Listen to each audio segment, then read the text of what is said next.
पाहत आहोत जनकार्य न्यूज, जनतेच्या न्याय हक्कासाठी लढणारं एकमेव news channel Janakarya news. Sadalga शहरी आदिशक्ती नवरात्र उत्सव सदलगा यांच्या वतीने खुल्या बुद्धिबळ स्पर्धेचे आयोजन। हजारो रुपयांची अनेक पारितोषिके व आकर्षक स्मृतिचिन्हे।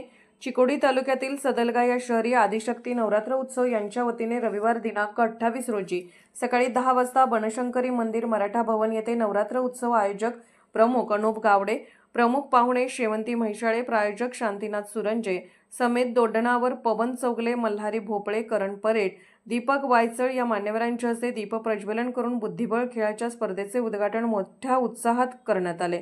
या बुद्धिबळ स्पर्धेमध्ये प्रथम क्रमांक 7,000 रुपये, द्वितीय क्रमांक 5,000 रुपये, तृतीय क्रमांक 3,000 याप्रमाणे स्पर्धेमध्ये अनेक बक्षिसे चषक ठेवण्यात आलेले आहे। या संपूर्ण स्पर्धेचे आयोजन, स्पर्धकांच्या खेळाचे नियोजन, भोजन व्यवस्था इतर सर्व सोयी मल्हारी घोडके व त्यांचे सर्व सहकारी तरुण युवकांनी केले असून या स्पर्धेसाठी पंच म्हणून करण परेड, दीपक वायचळ यांनी काम केले।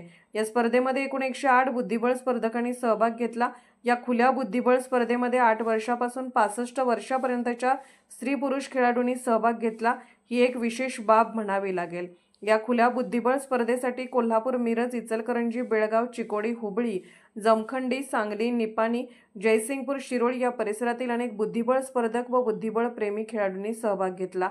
नवरात्र उत्सवानिमित्त इतर अनेक कार्यक्रम अनेक मंडळाच्या मार्फत घेतले जातात, परंतु बुद्धीला वाव देणारी ही बुद्धिबळ स्पर्धा आयोजित करून आदिशक्ती नवरात्र उत्सव सदलगा यांनी मात्र सामाजिक बांधिलकी जोपासून समाजातील तरुणांना व तरुणांच्या बुद्धीला चालना देण्याचे काम या स्पर्धेतून केले असल्याचे सर्वत्र बोलले जात आहे व त्यांच्या या सामाजिक कार्याचे सर्वत्र कौतुक केले जात आहे। जनकार्य न्यूजसाठी सदलगा शहर प्रतिनिधी अण्णासाहेब कदम।